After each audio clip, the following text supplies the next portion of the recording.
Viral ngayon sa social media ang mag-asawang IC Trezona at ang kanyang husband na si Alvin Aragon. Ito'y dahil na rin sa mga binitawang salita o mensahe ni Alvin, pag-explain niya kung bakit hindi niya pinayagan ang asawang si IZ sa sex bomb concert. Isa sa linya na nag-viral ngayon ay ang pagkakasabi niya na sino ang nagpa-resign kay IC Trezona sa sex bomb?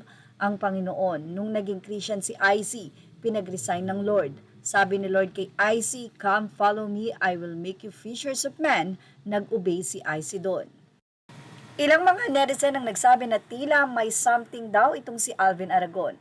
Lalo na nang makita nila ang video na ito na kung saan ay pinaghinalaan ni Alvin Aragon si IC na mukhang hindi niya anak ang ibidinadala nito. Sabi niya, "Oo, pregnant ako kay Shekinah," yan ang sabi ni IC. Sabi naman ni Alvin, ito ay nung 2020 pandemic, nagka-COVID ka.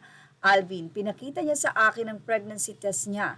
Nag-positive siya. Sabi ko, hindi akin yan. Nag-hotel to eh. Nagpo-promote siya ng Netflix nung time na yon sa ABS. Malay ko anong nangyari. Siya lang mag-isa. Hindi ako kasama. Until ni-reveal ng Lord through my devotion si IZ, pag may kasalanan, guilty ang itsura niya. Sinabi rin ni Alvin Aragon na kaya hindi niya pinayagan si IC sa sex bomb ay dahil na rin sa mga litawang cleavage, nakasuotan at kitang-kita ang legs ng mga ito.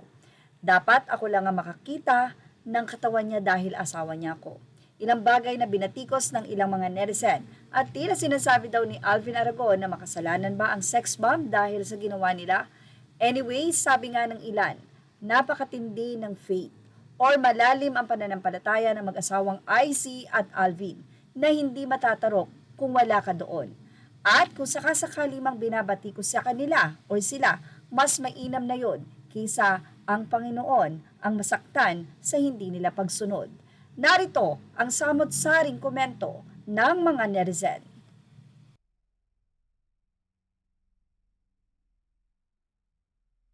Mula sa opinyon ng mga netizen, anila, psychological, incapacitated. Ang daming husband na sobrang baba lang, emotional intelligence. Pero ito, to the highest level, ay inang. Yan nga ang naging pahayag ng isang netizen hinggil sa mga nasabi o mensahe paliwanag ni Alvin Aragon hinggil sa faith nila ni IZ. Ang isa naman ay narito po ang kanyang naging opinyon. "It's easy to mock them when we don't even know the truth and their testimony. Even Jesus was mocked by many, and yet he obeyed what God instructed him." Napakaganda po ng mensaheng ito na ipinaliwanag ng isang netizen na mula kay Kimberly Rolon. Mula naman sa mahabang mensahe din ni Bevic Flores Narciso Solongkong. Aniya, Kimberly Rolon, "Truest, if I were IZ and her husband, I don't mind them. All na para bang kinutiya at pinagtatawanan. What is right in the eyes of the Lord may look foolish or not normal to some people or to the world. They were judged by men but they found favor in the sight of the Lord." At yan po ang importante. Keep going, IZ and husband, to stay firm in your faith. Grabe, napakaganda po ng naging pahayag na ito ng mga netizen. Sinabi lamang ni Alvin Aragon ang sa palagay niya ay tama sa mata ng Panginoon. Ngunit ito ay hindi tama sa paningin ng tao. Pero ano po ba ang pinaka-importante?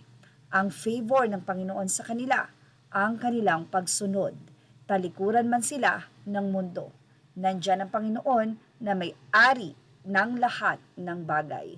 At yan ang ating Showbiz Snap update. Images are all credit to the rightful owners. Thank you for watching Showbiz Snap. Sa mga nais pong magkomento, ilagay lamang po ito sa ating comment section. Thank you for watching.